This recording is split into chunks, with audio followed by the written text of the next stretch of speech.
Nyakwara Mugejuanga machiegni e chenro mar mine wacho otieno makawuono kamodwa nono yiero madundo maduol matayo weche mag yiero pacho kae IEBC nobago e kor gwenge 24 chieng' tich ang'wen mane en chieng' tarik 27 dwe mar 11 mano ma higani. Kata bedo ni duol matayo weche mag yiero IEBC noikore e yo makare mar mondo mi obag yiero makamano, aneno ka tulo matin ne obedo e gwenge mamoko e pacho kae, gino ma ok nyis picha makare ahinya, gino momiyo nyaka odiochieng' makawuono wanno ka jotenda kanise mago mag Pentecostal owuok kwa yanga ka koro gikwedo tulo makamago. To Nyakwara Mugejuang kopogore kod mano, wang'eyo ni e yiero madundo mane duol matayo weche mag yiero e pacho kae IEBC obago e kor gwenge 24 ma pacho kae, nitiere kwan joma mine matin kende mano wuok oko mar mondo mi olar kombe makamago. Kwa tiyo kod ranyisi, wang'eyo ni kar chung'o od bura mano ma Ugunje wantiere kod nyadendi mano Lilian Akinyi mano wuok oko e bedo e ng'wech mar laro kom od bura ma Ugunja. Kopogore kod mano, bende wantiere kod kar chung'o od bura mano ma Magarini mayudore e kaunti ma Kilifi. Bende wantiere kod miyo machielo mane wuok oko mano mar laro kom makamano. Kata kamano, wanyalo wacho ni nitiere joma mine ariyo e kind jochung' 181 mano wuok oko mar mondo mi omany kombe mopogore opogore. Penjo en ni to yiero madundo nobede yo machalo nade? Tang'o momiyo waneno ka joma mine matin kende ema wuok oko e laro kombe mag telo e pacho kae. Mane momiyo tieno makawuono Nyakwara Mugejuang antiere kae kod Rachael Omollo, jasiasa, mar mondo mi wang'e ane ni to yiero madundo nobedo nade, to joma mine owinjo bed ni wuok oko e yo machalo nade mondo gin bende gilarane kombe mopogore opogore mag telo e pacho kae. Oimore Recho, iriyo nade? Oimre Joisariyo maber, erokamano, amoso jo Nyakwara Mugi duto kuonde mauntie, Nyasaye ber kendo pak ruoth kuonde duto mauntie. Machiegni ahinya twak marwa mar mine wacho tieno makawuono. Recho, wang'e ni duol matayo weche mag yiero e pacho kae IEBC nobago yiero madundo e kuonde 24. Kuonde 24 gi oting'o kuonde chung'o od bura kata constituency 6. Wantiere kod kom mar Senate 1 kaachiel kod kombe mag MCAs 17. King'iye yiero madundo makamagi nobede yo machalo nade kwachako twak marwa? Mokwongo yena mondo a congratulate nyadendi mano yier as the first MCA ma Samburu County. Iluongo ni Mheshimiwa Isabella ma bende jaode notho koreko create that opportunity momiyo yiere kaka the very first MCA ma Samburu. Omiyo en gima wapuoyo, en gima wamorgo kaka mine manie telo ni that is a plus to the women in leadership. So erokamano ahinya. To kwadoke e wach mar yiero manyokalo matin, to largely ne otim yiero maber kalure gi kaka new IBC o conduct the election, the by-election. But kata kamano ne nitie koko kuonde mamoko mane waneno, ne nitie koko Kasipol, ne nitie koko Mbere, ne nitie koko Malava. Mok en ranyisi maber ahinya ndalo siasa. To bende nikech wagoyo mbaka mar mine, ok nwaneno mine mang'eny ahinya kowuok oko. Tang'eni kwa dhi mbele gi go mbaka, to wabong'e ang'o miyo mine ok wuogi. To bende nitie gik manyalo timo manyalo konyo mine mondo gimed wuok oko ka gilaro kombe. To mano bende makela e penjo machielo mana kar dhogi kanyo Recho. Adira ne wakwaneno ka joma mine mathoth wuok oko e laro kombe mopogore opogore. Komod bura waneno ka joma mine ariyo kende mane wuok oko, kombe mamoko kata mano mar Senate kaunti ma Baringo ne onge ng'ama miyo mora mora. Ang'o matimore? Ang'o miyo joma mine e yiero madundo kata e yiero mamoko joma mine ok thor wuok oko? Nyalo bedo ni ang'o matimore weche mag tule ma joma mine oluoro kose? Mokwongo ahinya koko miyo mine mang'eny luoro donjo siasa. Kwa kao example gi gima nyotimre Kasipul, kineno ka member of National Assembly kendo ng'ano moriti itiyo godo katigoyo kaka ni Honorable Kaluma cha, to ka ng'ama miyo to kori wacho ni oyo an aonge gi ngufu na manyalo timre nade manyalo gorago gi chuo. Kori neno ka mine oluoro koko sana omiyo ginyal chopo, mano kende omiyo ng'ama dhako ok biti mang'o ok bi chopo. To kendo neno ka ng'ama miyo bende bet gi luoro niya oyo seche mang kata goya piny kaka nogoye piny cha mita jogo lonya wich kuot be bet ne ng'ama miyo. Koro giluor ni luoro gi ok en mana niya ni dhi goya, luoro gi niya society nyithinda dhi nena, anyuola na dhi nena, gima kama nyalo timre na to kodhi kacha ni mondo tho bende. nikech gik ma kamago bende waseneno e yiero mamoko. Omiyo ka koko medre seche yiero to waboneno ka mine mang'eny namba gi dok mana piny nikech mano gima onge mama manyalo dhi kama tungni nitiere. Mano mokwongo nikech bende waonge gi tekono mar goruok gi chuo. Ineno. Omiyo en gima onego bed ni IBC nono ni seche ma miyo mora mora nitiere constituency, be it ward or any county mantie miyo mochung'e, to giketo security ahinya ne jogo mondo gibed protected. Kaponi nitie tulo mawuok awuoka kata ok en mana towards that lady, tinyalo yudo kata ni en bende awful a victim e gik matimre kaka ne waneno ni macha koro ne ji ochopo e balloting, tiyudo ka nikech kanyo bende nitie ng'ama miyo mochung' ma bende wapuoyo kabisa ni en gi teko mar yie nodwa nyagre gi joma chuo. Omiyo an en gima ber na ni ne wan gi nyako Genya, ne wan gi nyadendi moro kendo kanye Kasipul. Omiyo seche ma tulo wuok to wang'e pachwa ni mine wa moko bende nochung' kone makamago, to wabet gi koyo ahinya ni ang'o momiyo sirikal kalure gi IBC ok oketo security maber ne joma mine mondo kik gik makamago timre negi. To mar ariyo, iyudo ka nitie gimiluongo ni patriarchal attitude. Akiana wach na ongi dholuo. Wadongo e culture mkwa dongo kwa ng'eni ya joma chwe matimre nadi e matelo.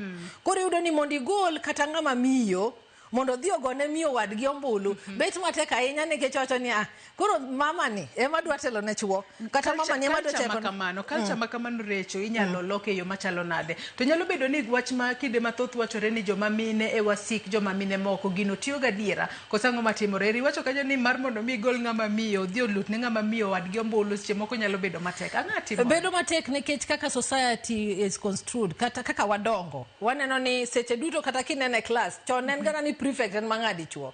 Aso iluongo ni asinyiso uni koro wan gi head girl. To mondo yud ni koro nyiri bende gibedo nurtured mondo gibed into leadership ne tek ahinya kata ndalo machon.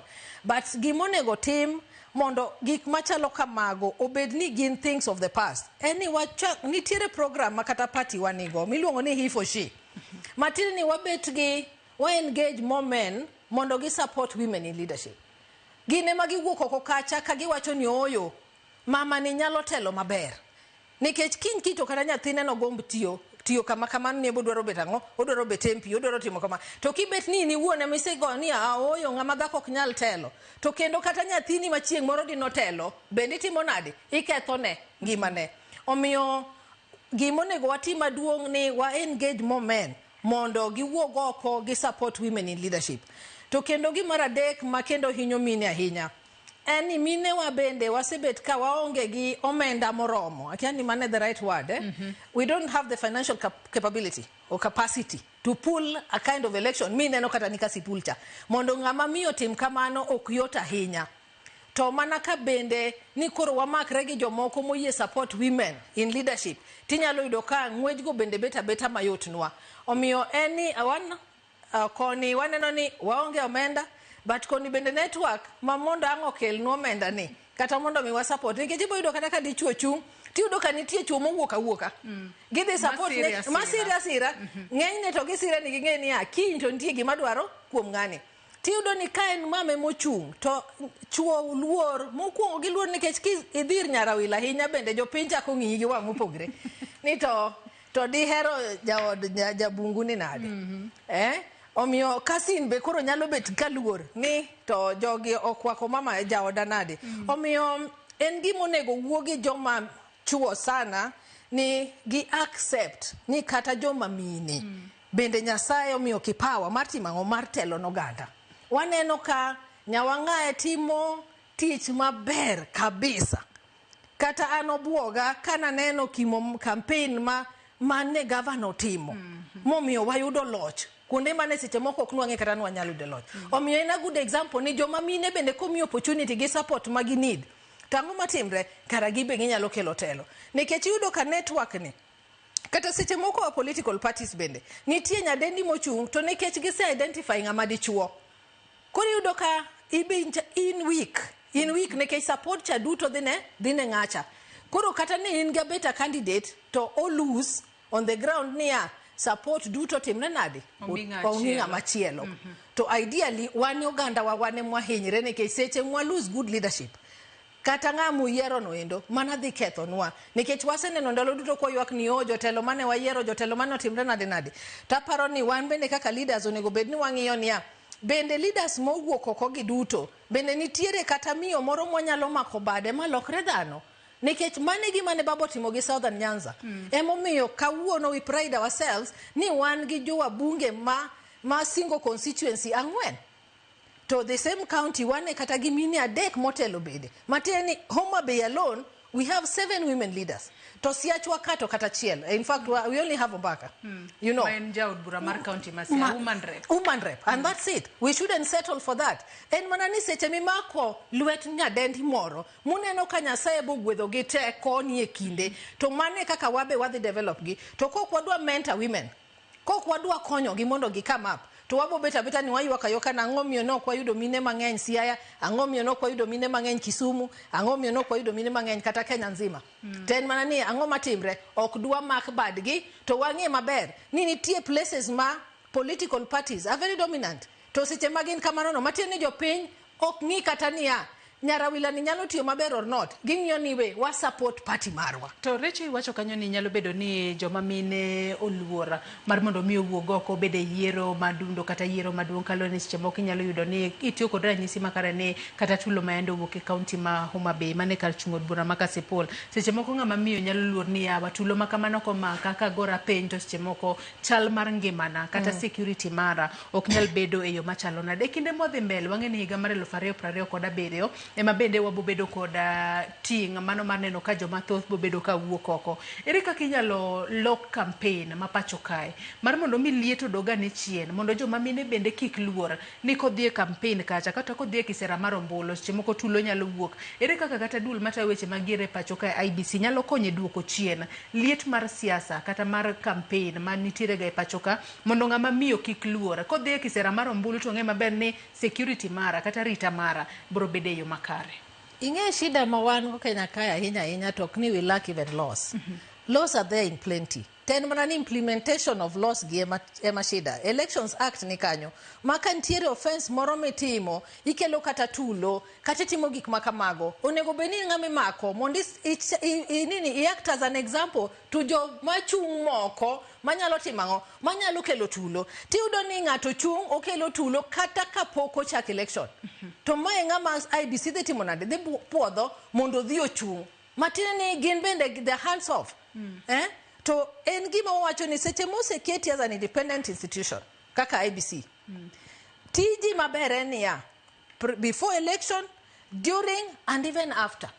koro kine chakre koni oko chakre mana chieng' election kaka nwaneno ni kinyalo kawo Kasipul again Kasipul ne manyocha ji owite ngimagi mana during campaign alone ang'o mane IBC otimo waneno ka gi charge mana candidates adi 1 million each but 1 million ok nyal duoko ngima nyathi ng'ato 1 million ok nyal kelo ngima nyathi ng'ato seche moko mane nyathi mane tim nade emane konyo ganda gi tiyudo ka gin kar mondo giwach niya ng'ata ma oyud katimo tich makama to this is a penalty and it should be very punitive mondo gik makamago timre nade kik timre otherwise wabobet ni wayuaka niya ang'o momiyo oko mak Nyarawila ang'o momiyo oko mak ng'ama kamae anyalo nyisi a good example of myself ndalo mane watimo campaign ka nusenge dong idwa gonya duk e chiro kama nitie nyaka polise to iyudo ka polise go timre nade gibe girangi kar mondo gi protect yeah action mane mikao ne people like that ma mondo mimine wuok oko kong'e maber niya I am protected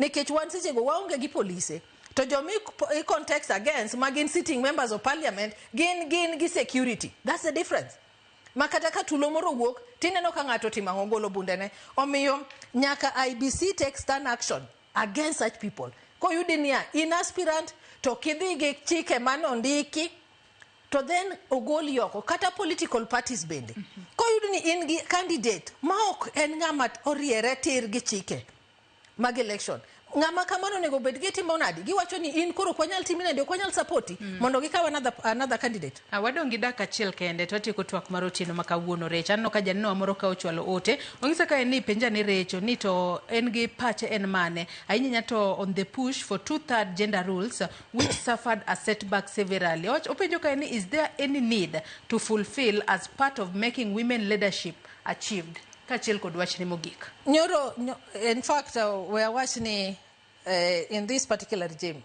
Nyocha wan gi NADCO report. To NADCO report, and luckily enough, ni bunge nyocha opuodho. Koro gimodong ni NADCO report and implementation. Matine niya, giye wach mar two-third gender rule. Giye ni mondo bed implemented. And the mechanisms and how it's also enshrined in the very same report mar NADCO. Omiyo en gima mora sani kaka ng'ama miyo ni wachiegni. En mana ni implementation is taking a while, but wachiegni ni bunge matayo chike, maloso chike, nyocho se adoptango the NADCO report in totality. Matine ni issues magwa pertaining gender parity, gender equality, gigo duto niye kacha kendango madhi timre, kendo we are hopeful ni rais bo ensure ni 2027 okwadhi donje election like before, to koro wang ni wadhi donjo kwange maber niya, there are issues mag gender madhi bedo tackle once and for all. Nika political parties okotimo kaka nonego gitim, then even bunge inyalo goloko. Yeah. Mogik kawatieko wachni mogik. Kotieko tanyalo mana goero kamano sana ne nyimine na ariyo manochung. Achiel ma Ugenya, achiel ne Kasipul. Ni luaro ke egiko ni mar wuoth. Iluar itengri ichaki doka. Mondo jopiny bendo ng'e, you are building confidence as you do that. Seche mitimo kamano bende jopiny bende bed kal ng'eyo ni idwa rango, idwa timo godango, nikech seche moki wuok also a bit late. Koro en mana ni mine na akwayo uni mondo, especially Siaya County, mondo wawuoguru oko ka wanyalo chung each and every constituency. To there's a possibility ni wambe wang ni wanyale bedogi mama mambunge bang Resogut. Tengi madimora kabisa kaka nyarawila. Ginga moero gender ni wan bende wanyuolo nyako motimre nadi mochung nwa Siaya modhi nwe od bura. Kati wuok mana game kaka mama naombaka apuodho malich gimitimo abange ni jobondo wang ni bongi agi wang maber. Erokamano ena Rachael Omollo, jasiasa kuom kawo thuolo mar otieno makawuono ibiwa bed kod Twak otudore kod nono yiero madundo mano timore chieng' tich ang'wen mano mar jumani nyako Ramogi Ajwang'. Agoni erokamano ahinya kuom bedo kodwa nyaka gisani mwachope giko mar Twak e chenro mar mine wacho. Akawo mana yueyo madundo gisani bang'e taduogo adhi mbele kod weche manyien mago imore, kik idhi mabor.